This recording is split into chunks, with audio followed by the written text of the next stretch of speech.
Hello and welcome, my little stalkers, to a Dead Space meets Chuck Norris facts with Iron Man rules and no Medpacks use allowed. Let's play. So, what are we going to do today? Well, let's just say we're going to make some Necromorphs sway by beating the living crap out of them. But let's not get ahead of ourselves. So we got our thermite bomb to take down this pesky obstructive barrier over here. And warning, you might want to avert your eyes or even turn off your bloody monitor, because that is just some unnecessary levels of glare. But anyway, so how are we all? I know I can say that I'm pretty damn proud of myself, because for those of you who've been keeping up with this, you'll know that I've got him. Oh, hang on, actually I'm going to shut up while she yabs on. We need more help. We don't have the resources to deal with this many cases. Nobody would tell us what's happening. These wounds, we are not equipped to deal with this. God, get him to the table. I think a bullet to the head might be a better form of medication, Doctor. But anyway, oh come on. I can't tell from here when that log was made. I'm sure she's around here somewhere. So as I was saying before, I was so rudely interrupted. For those of you who've been keeping up with this, you may know that I've recently lost my job, but I've recently found work again. But in a totally unexpected area of work. Namely, I'm going to be working in the bar's kitchen. Very unexpected, considering I'm a fussy bastard of an eater. Which leads me on to a pretty disturbing story, or at least disturbing for me, and it's definitely a parental tip regarding children and them being fussy eaters. Because they all go through a phase of being a little bit fussy and questioning what they're eating and the texture and the taste and all that kind of stuff. But what I can definitely, beyond a shadow of a doubt, tell you is a bad thing to do when your child goes through this phase is, well, I'll start the story properly. I believe I was around the age of about 3-year-old, maybe a little bit younger. I was around my nana's house, God rest her soul, and we were having what in Britain is known as bubble and squeak, which is the leftovers of a Sunday dinner, which is basically like a Thanksgiving dinner, but we have it every Sunday. And the leftovers of it, because, you know, the whole Blitz and World War II and rationing and everything means we don't throw now away, or at least we didn't used to. So the leftovers of a Sunday dinner would all be boiled up and mashed together to form this bubble and squeak. And I wasn't enjoying it. I remember really not enjoying it. But my dad carried on, you know, forcing it into me gob, so I tried to tell him, Daddy, I'm not enjoying it, please stop. So he gave me a clip round the back of the head and carried on forcing it in even faster, which caused me to puke up all over my plate. And instead of being a caring father, since he's a product of the army, all he did was give me a clip round the back of the head again, and then mixed up my puke into the bubble and squeak and carried on forcing that down me. And my mum is adamant that ever since that day I went from being a child who was, like most kids with food, a little finicky, a little nervous around unknown things, to positively unwilling to try anything that I didn't already know. My life became one of turkey dinosaurs and chicken drummers and just basically the processed greasy food group, shall we say. So yeah, there's my top tip for this video. If your child goes through a fussy phase, whatever you do, don't bloody force feed them to the point that they puke and then feed them a mixture of their own puke and food. It can lead to a little bit of psychological trauma. So, I've got a job as a chef, which is just freaking ridiculous considering the story I just told you. So yeah, the last time I was at work, just 2 days ago, I was covering to help out, because I'm not properly trained up yet on how to cook and whatnot, but unfortunately a young lad had a heart attack.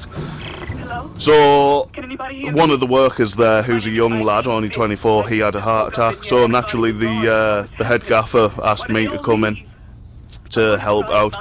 And while he was on his break, sorry, why have I paused at this point? I don't know. So while he was on his break, the head chef was on his hour-long break, I was forced to cook a 7-ounce rump steak, medium. I mean, what the hell? I've never cooked a steak, let alone ate one, so yeah. What the hell does medium mean? I actually had to phone a friend and, you know the finger test where you put your fingers to your thumb and feel the thumb meet? Yeah, I had to phone a friend and actually ask him, which one's medium on this finger scale, mate? I need a bit of help. So yeah, I was well proud of myself because it didn't get sent back to me, so I can't be that bad of a cook. I may be a fussy eater, but damn it, I like my food, so yeah, I aim to please. And oh, would you look at that, a list of newborns. Seems I've just yabbing about personal stuff for like, what, nigh on 5 minutes. Time to get back to the game. So, we are currently stamping on a bunch of dead Necros because it's quite fun. But we are in the process of going to find Captain Benjamin Matthias to recover his rig password control option thingy-majiggers. So Kendra can then access the Ishimura's computer and do her geeky wizardry magic. And as much as this is a really disturbing animation, it is somewhat ruined by the fact that the blade clips through the body, so blatantly obvious. Not good.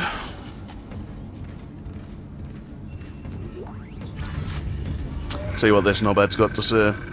So, from Dr. Kine T, Chief Science Officer, attention, Captain Matthias B. Benjamin.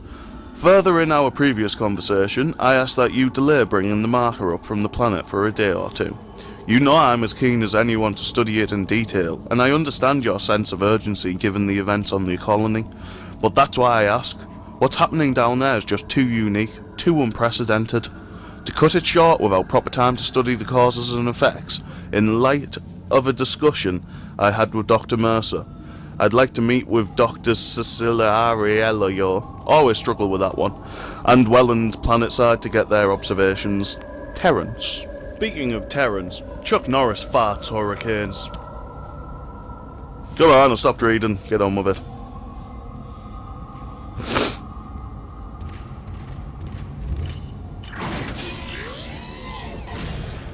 Time for some more information.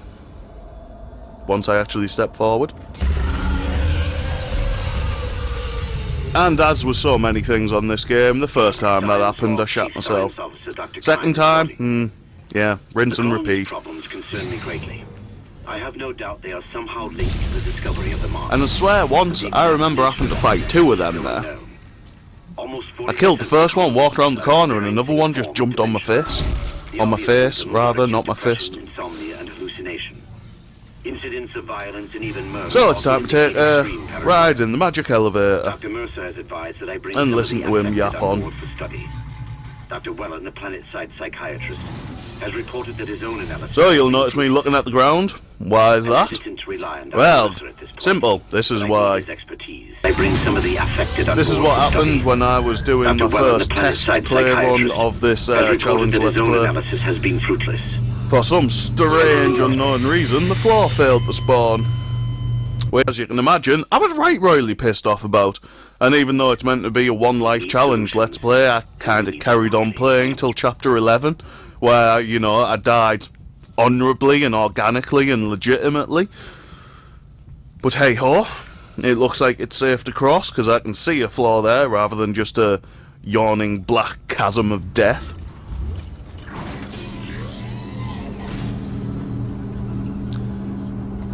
Tell you what, you know it's bad news when you're fighting in an alien infestation that appears to reanimate dead corpses and you walk into a frickin' morgue. It's exactly what you want to, the place that you want to be.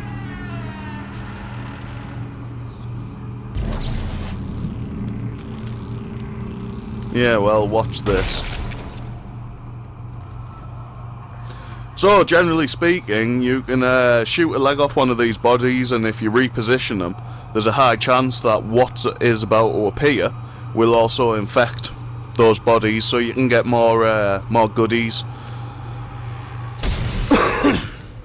Or you can blast a leg and an arm off them, and this horrible, nasty looking thing will not work its magic on them.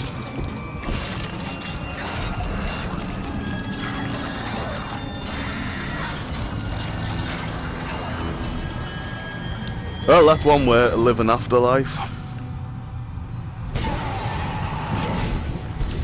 He hasn't taken the bird. Yeah, well, just kill him anyway. Because these red ones are obviously much more powerful and stronger, inflict more damage and have more health, but they also drop better goodies on average. They can drop higher amounts of money, they can drop medium med packs with quite a high probability. And of course, ammo, but you don't want ammo, you want other stuff. Wait, step over the bloody glass. I know you got big chunky boots, mate, but friggin' hell. So yeah, make sure you don't forget about the power node, because I did once accidentally walk on by that. You don't want to be wasting power nodes unnecessarily. Find out what the hell happened to this ship. And I love how blood red these things are. They're like proper demon necromorphs.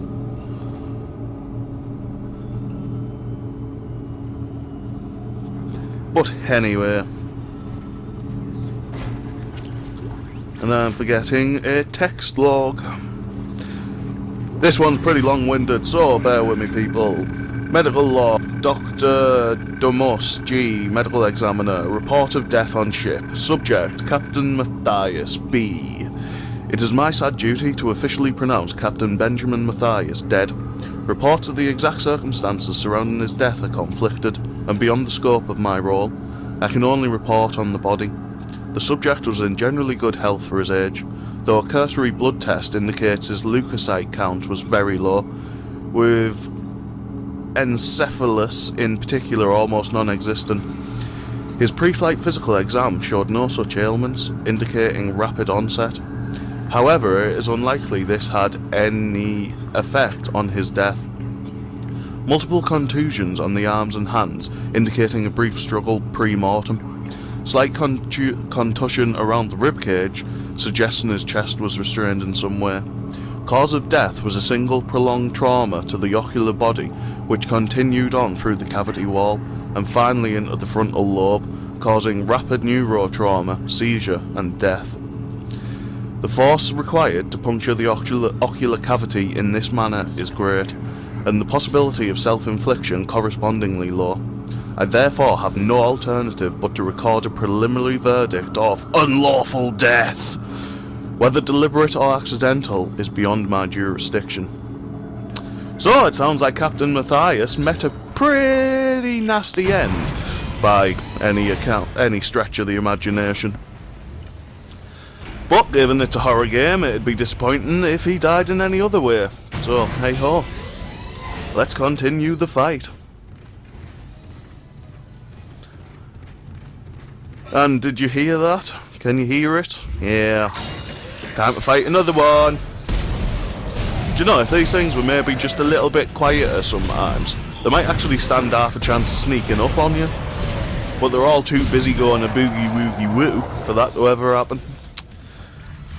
But anyway, that's just me nitpicking over what is basically a fantastic game. Isaac. Somehow one of them found a way down to the captain's nest. I managed to contain it in a damaged escape pod. So this part is coming to a close, and I'm talking over people again rather rudely. Whatever is happening around here, it came from the planet. Are you gonna shut up? It open. It spread to the colony and reached the ship. Isaac, this isn't an infection. So as I was saying, this part is coming to a close. It is a mission 2 is one that I screwed up in terms of the audio, because I did do live commentary, and those of you who watched previous episodes probably remember me saying this, but I just thought I'd say it again. I got my recording equipment wrong, so basically I was sat there talking away, doing some pretty good live commentary by my noob standards.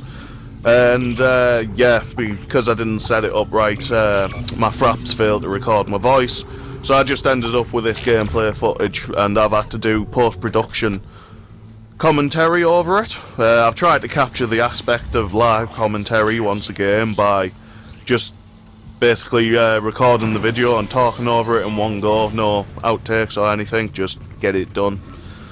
Kinda reflects live commentary that way. And again, those of you who've been watching this will know that I always stress that whenever you have the opportunity, you should go fill up your stasis gun, your stasis attachment, so you don't have to waste stasis packs which are worth 2,500 credits. Just increase the speed of yon plasma cutter, because we got into a point now where we're starting to face sufficient numbers of enemies to warrant the need for a slightly faster firing rate in the plasma cutter. Norris does not operate in RPM, he operates in punches per second. So yeah, this part is very nearly done. If you have enjoyed it, then of course please be sure to leave a like, join in the conversation below. And if you really enjoyed the concept of this Chuck Norris Ironman+No Medpacks Let's Play, hit that subscribe button, because to be honest I plan on doing a fair few number of Let's Plays. Catch you all later.